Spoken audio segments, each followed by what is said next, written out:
सत्संग की क्या आवश्यकता है, इसके बारे में पूज्य स्वामी रामसुख दास जी कहते हैं। एक सत्संगी भाई ने एक व्यक्ति से सत्संग में चलने को कहा तो वह व्यक्ति बोला, मैं पाप नहीं करता, अतः मुझे सत्संग में जाने की आवश्यकता नहीं है। सत्संग में वे जाते हैं जो पापी होते हैं, वे सत्संग में जाकर अपने पाप दूर करते हैं। जिस प्रकार अस्पताल में रोगी जाते हैं और अपना रोग दूर करते हैं, निरोग व्यक्ति को अस्पताल में जाने की क्या आवश्यकता। जब हम पाप नहीं करते तो हम सत्संग में क्यों जाएं? ऊपर से देखने पर यह बात ठीक भी दिखाई देती है। अब इस बात को ध्यान देकर समझो। श्रीमद् भागवत में एक श्लोक आता है जिसका अर्थ है, जिनकी तृष्णा की प्यास सर्वदा के लिए बुझ चुकी है, वे जीवन मुक्त पुरुष जिसका पूर्ण प्रेम से अतृप्त रहकर गान किया करते हैं। मुमुक्षु जनों के लिए जो भवरोग का राम बाण औषध है, तथा विषयी लोगों के लिए भी उनके कान और मन को परम आह्लाद देने वाला है। भगवान श्री कृष्ण चंद्र के ऐसे सुंदर, सुखद, रसीले गुण अनुवाद से पशुघाती अथवा आत्मघाती मनुष्य के अतिरिक्त ऐसा कौन है जो विमुख हो जाए, उससे प्रीति न करे। ध्यान देना, मनुष्य तीन प्रकार के होते हैं।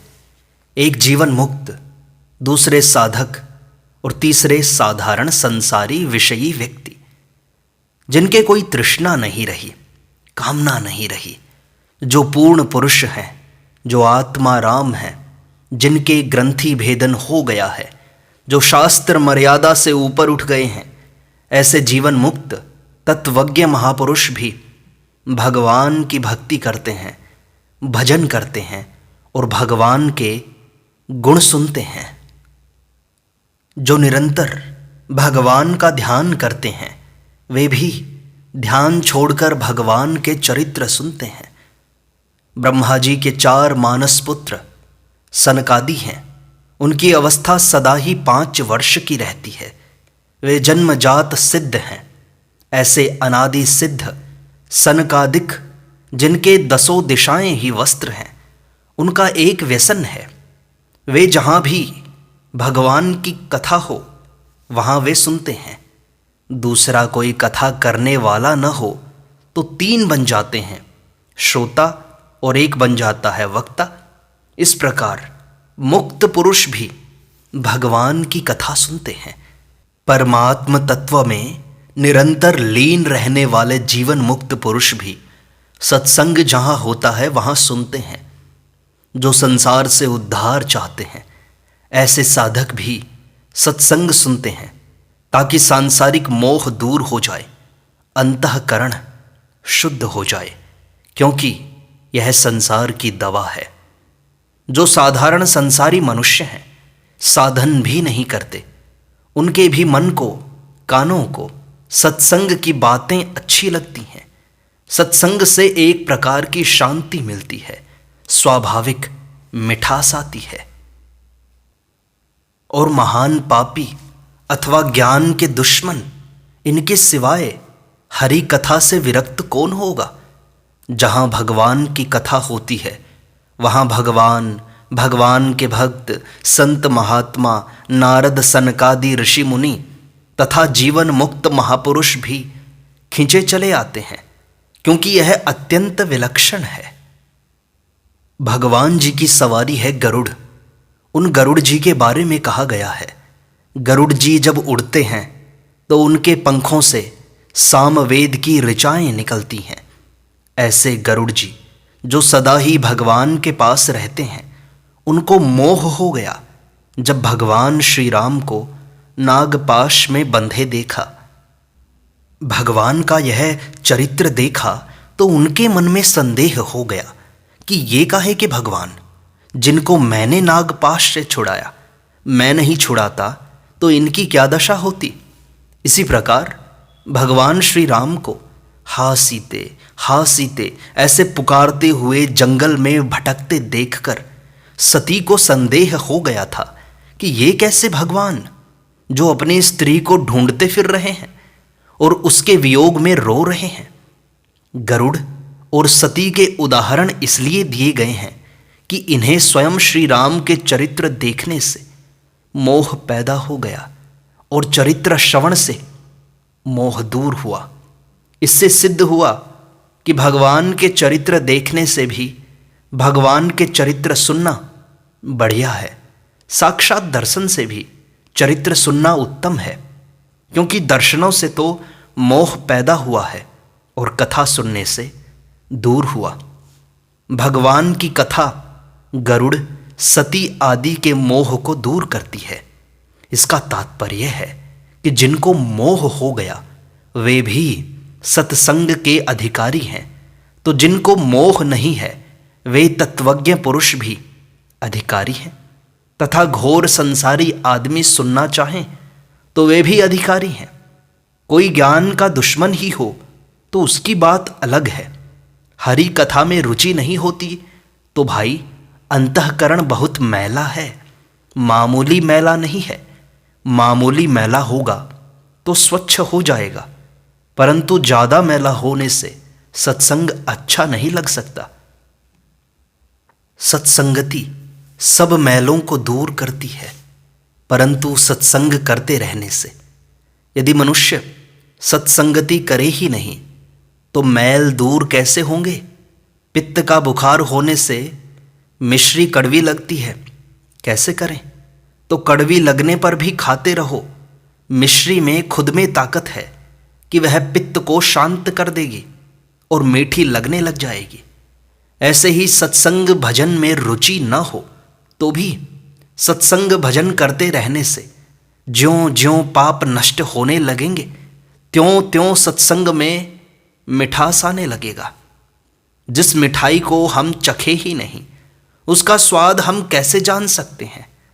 ऐसे ही जिन्होंने सत्संग किया ही नहीं वे इसकी विशेषता नहीं जानते, फिर भी कह देते हैं कि हमने बहुत सत्संग सुना है, तो समझ लेना चाहिए कि उन्होंने विशेष सत्संग किया ही नहीं, अन्यथा सत्संग में रुचि अवश्य बढ़ती। जो मनुष्य भगवान के चरित्र सुनते हैं और तृप्त हो जाते हैं उन्हें राम कथा का विशेष रस जान नहीं पड़ता। हे प्रभु, आपकी कथाएं नदियों के समान और उन सत्संग प्रेमियों के कान ऐसे समुद्र के समान हैं जो निरंतर कथा रूपी नदियों के गिरने पर भी कभी पूरे नहीं होते। उनके तो कथा सुनने की तृष्णा अधिक अधिक बढ़ती जाती है। राजा पृथु ने भगवान की कथा सुनने के लिए 10,000 कान मांगे। पागल व्यक्ति जैसे संभाल कर नहीं बोल सकता, ऐसे ही संसारी पुरुष सत्संग में उल्टी सीधी बातें कहते रहते हैं। ऐसे लोगों के पैरों में पड़ जाओ, उनसे कहो आप पवित्र हो, बड़ी अच्छी बात है, आप सत्संग में पधारो तो सही। अन्य सत्संग में आने वाले लोगों को भी पवित्र करो, ऐसे कहकर उन्हें सत्संग में बुलाओ तो सही। नहीं आए तो उनकी मर्जी, गाली दे तो सह लो। जो गाली सुनाता है वह तो हमारे पापों को ही दूर करता है। सत्संग की महिमा कहाँ तक कही जाए। स्वयं भगवान शंकर श्री राम जी से सत्संग मांगते हैं। भगवान शंकर को कौन सा पाप दूर करना था, कौन सी साधना सीखनी थी जो वे सदा सत्संग ही चाहते हैं। भगवान शंकर को कोई राम कथा सुनाने वाले मिलते हैं तो वे सुनते हैं, और पार्वती जी जैसे सुनने वाले मिलते हैं तो वे सुना देते हैं। एक भक्त हुए हैं जयदेव कवि, गीत गोविंद उनका बनाया हुआ बड़ा सुंदर संस्कृत ग्रंथ है।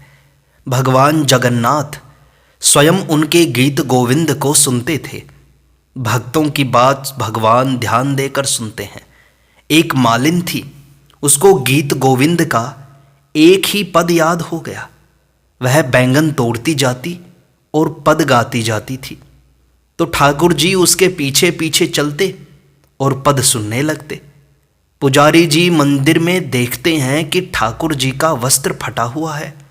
उन्होंने पूछा, प्रभो, आपके यहाँ मंदिर में रहते हुए यह वस्त्र कैसे फट गया? ठाकुर जी बोले, भाई, बैंगन के कांटों में उलझकर फट गया। पुजारी जी ने पूछा कि बैंगन के खेत में आप क्यों गए थे? ठाकुर जी ने बता दिया, मालिन गीत गोविंद का धर गा रही थी, अतः सुनने चला गया था। वह चलती तो मैं भी उसके पीछे पीछे डोलता था, जिससे कपड़ा फट गया। ऐसे स्वयं भगवान भी सुनते हैं। क्या भगवान को कोई रोग है, व्याधि है, पाप है, जिसे दूर करने के लिए वे सत्संग सुनते हैं? फिर भी सुनते हैं ना। भगवान की कथा सुनने के अधिकारी भक्त हैं। ऐसे ही भक्त की कथा सुनने के अधिकारी भगवान हैं। जहां भक्तों की चर्चा होती है वहां भगवान स्वयं पधारते हैं। नाभाजी महाराज ने भक्तमाल की रचना की। उसके ऊपर प्रियदास जी महाराज ने कविता में टीका की। ये स्वयं ठाकुर जी का सिंहासन लगाकर उन्हें कथा सुनाते थे। उनकी कथा में अनेक धनिक लोग भी आते थे। धनिकों के आने से खतरा होता है। कुछ चोरों ने देखा कि यहाँ इतने धनी आदमी आते हैं, हम भी चल लें, और कुछ नहीं मिला तो चोरों ने ठाकुर जी की प्रतिमा चोरी कर ली। प्रियादास जी महाराज ने कहा, हमारे मुख्य श्रोता चले गए, अब कथा किसे सुनाएं? कथा बंद। ठाकुर जी चले गए, अब भोग किसको लगाएं? भोजन बनाना बंद। भूखे रहे, कथा भी बंद रही। उधर चोरों के बड़ी खलबली मच गई। वे वापस लाकर ठाकुर जी को दे देते हैं। जब ठाकुर जी आ गए तो स्नान किया। ठाकुर जी को स्नान और श्रृंगार करवाया, रसोई बनाई, भोग लगाया। उसके बाद कथा चली। जब कथा चली तो प्रसंग कहाँ तक चला ऐसा किसी को याद नहीं रहा। तब ठाकुर जी स्वयं बोल पड़े कि अमुक प्रसंग तक कथा हुई थी। इस प्रकार स्वयं श्री भगवान भक्तों की कथा ध्यानपूर्वक सुनते हैं। सूर्योदय होता है तो अंधकार दूर हो जाता है, किंतु वह बाहरी अंधकार होता है। किंतु जब सत्संग रूपी सूर्य उदय होता है तो उससे अंतःकरण में रहने वाला अंधेरा दूर हो जाता है। पाप दूर हो जाते हैं, शंकाएं दूर हो जाती हैं। अंतःकरण में रहने वाली तरह तरह की उलझनें सुलझ जाती हैं। राममया सतगुरु दया साधु संग जब होए, तब प्राणी जाने कछु रहियो विषय रस भोए। भगवान और भक्तों की जब पूर्ण कृपा होती है तब सत्संगति मिलती है। विभीषण ने हनुमान जी से कहा, हे हनुमान जी, अब मुझे पक्का भरोसा हो गया कि भगवान जरूर मिलेंगे। आप मिल गए हो, इससे मालूम होता है कि श्री भगवान ने मुझ पर विशेष कृपा की है।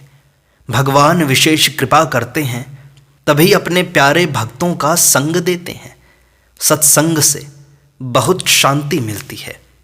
मुझे कई भाई बहन मिले हैं, उनका बहुत समाधान हुआ है, शांति मिली है। सत्संग में सबके लिए उपयोगी बातें मिलती हैं। तत्वज्ञ, जीवन मुक्त, साधक, संसारी, विषयी समस्त आदमी इसके सुनने के पात्र हैं। जब भी सत्संग सुनने को मिल जाए तो समझना चाहिए कि भगवान ने विशेष कृपा की है। भगवान ने मनुष्य शरीर दिया, यह कृपा की। उसके बाद सत्संग दिया, यह विशेष कृपा की। ऐसी कृपा का लाभ हमें लेना ही चाहिए। दूसरों को भी जो लेना चाहें तो सत्संग देना चाहिए। भरा सत्संग का दरिया, नहा लो जिसका जी चाहे। हजारों रत्न बेकीमत भरे, आला से आला हैं।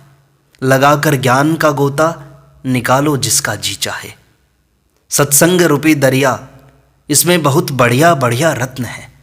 इसमें ज्ञान की डुबकी जितनी लगाएंगे उतनी ही विलक्षण बातें मिलेंगी।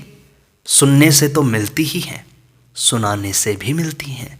सुनाने में भी ऐसी ऐसी विलक्षण बातें पैदा होती हैं कि बड़ा भारी लाभ होता है। ऐसी कई बातें हमें सुनने वालों की कृपा से मिलती हैं। संत समागम हरि कथा तुलसी दुर्लभ दोए, सुत दारा अरु लक्ष्मी पापी के भी होए। भगवान की कथा और सत्संग ये दो दुर्लभ वस्तुएं हैं। पुत्र, स्त्री और धन तो पापी मनुष्य के भी प्रारब्ध अनुसार होते ही हैं। रावण का भी बड़ा राज्य था, यह कोई बड़ी बात नहीं है। बड़ी बात तो यही है कि भगवान का चिंतन हो, स्मरण हो, चर्चा हो तथा भगवान की तरफ लग जाएं। संतों ने भी तो मांगा है, राम जी साधु संगत मोहि दीजिए, वारी संगत दो राम जी, पल भर भूल न होए। महाराज सत्संगति दीजिए जिससे आपको क्षण भर भी भूलूं नहीं। सज्जनों, सत्संग से जो लाभ होता है वह किसी साधन से नहीं होता। साधन करके जो परमात्म तत्व को प्राप्त करना है वह कमाकर धनी होने के समान है। किंतु सत्संग सुनना तो गोद में जाना है। गोद चले जाने से कमाया हुआ धन स्वतः मिल जाता है। संतों ने कितने वर्ष लगाए होंगे, कितना साधन किया होगा, कितनों का संग किया होगा, उन सब का सार आपको 1 घंटे में मिल जाता है। गोद जाने में क्या जोर आवे साहब, आज कंगला और कल लखपति। वह तो कमाए हुए धन का मालिक बन जाता है। सत्संग के द्वारा ऐसी ऐसी चीज़ें मिलती हैं जो बरसों तक साधन करने से भी नहीं मिलती। इसलिए भाई, सत्संग मिल जावे तो जरूर करना चाहिए। इससे मुफ्त में कल्याण होता है, मुफ्त में। इसलिए सत्संग का मन ना भी करे तो भी बैठो। बैठने से, सुनने से धीरे धीरे पापों का नाश होगा। चित्त जितना मैला है वो शुद्ध होगा और धीरे धीरे भगवान के सत्संग में, भगवान के नाम जप में रस आने लगेगा। भगवान में भक्ति और प्रीति बढ़ जाएगी। नारायण नारायण नारायण।